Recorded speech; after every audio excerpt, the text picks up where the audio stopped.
So when I was 5, I was growing up in Vancouver, and my mother used to take me to Celebrities nightclub to go see my Uncle Carl perform. And he used to do drag, where he'd dress up like a woman, and we used to watch him backstage and drink Kool-Aid and eat Jell-O. And I guess when I was growing up and seeing this, I never really thought it was wrong that my Uncle Carl was dressing up in these women's clothing, and I just kind of saw it as like a theatrical performance kind of act. I never saw it as like a fetish, and I never saw it as wrong.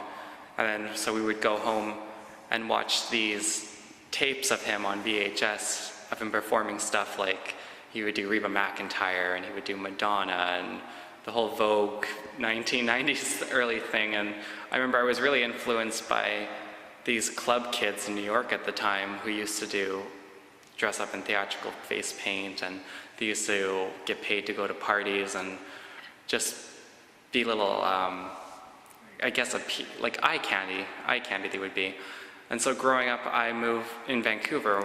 Eventually I moved to Terrace, and I lived on a small reserve, and I would save up a lot of money from babysitting and from working as a lunch monitor and cleaning up dog poo and just taking dogs out for walks. And I would save up all this money, and then I would go up to Vancouver during the summertime and stay with my friends who I've grown up with since elementary school. And then I guess later on, the more they came out to me, like eventually my whole my friendship circle became just primarily of gay men. And so they all started coming to me and telling me about, like, you know, come down to Celebrities this night, we're gonna like dress up, we're gonna perform, we're gonna be like big stars one day. And so when I was about 16 and 15, we used to go out to these nightclubs and sneak in. And sometimes we wouldn't sneak in, sometimes we'd just get in for free and watch all my friends perform. And eventually, I guess that's what led to my photography developing like in an early stage, because I used to fiddle with cameras like Holgas and little disposable cameras.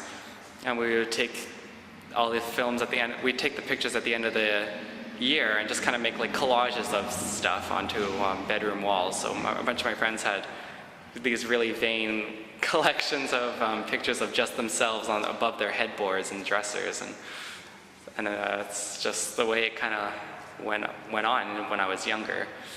And then eventually, when I enrolled into university at UVic in visual arts, I wasn't really a good drawer, and I wasn't a good sculptor, and I didn't get the whole digital media thing, so I just kind of stuck with photography, and I ended up really liking it. And I showed my professors eventually one year this drag photography stuff that I was doing of my friends and all what I would consider my family, because I was never really that close with my family. My parents I was, but my mom's side of the family all lived in Labrador, so we never saw them. And my dad's side of the family we lost contact with when I was fairly young. It was over money or something. And so not growing up with that sort of family, I kind of eventually ended up making one of my own. I would whenever I went to Vancouver, I would stay with my friends, you know, we'd have dinners, and we would all just hang out with each other mostly. And even if I came to Victoria, like they'd come see me and I'd go see them still, and that's the way our friendship just maintained over the few years. And even though I still go to Vancouver a lot and see them, and I still photograph them all the time, I think that the work's developed in a way because it's become more personal in that I can photograph them whenever. It's never staged, my photos.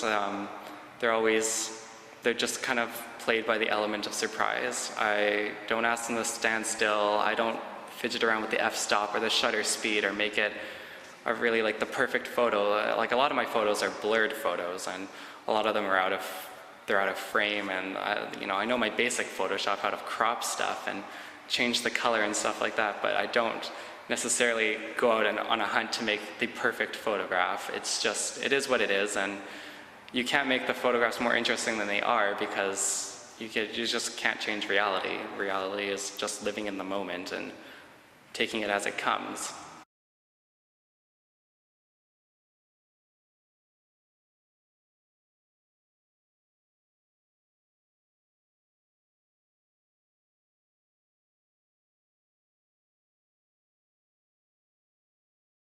the show HerShe at the 50/50, and the body of work itself is called HerShe because it was named after an old venue in Vancouver that me and my friends used to go to and dress up really theatrical, and some of us were paid and some of us weren't, and it was just mostly just, you know, to go to clubs, be noticed, and it was a vanity factor thing. We used to really like the attention, obviously. My show at HerShe at the 50/50 ended up kind of developing itself, and the photos that I chose for the show were all hand-selected from somewhere close to 1,800 photos, narrowed down into 25.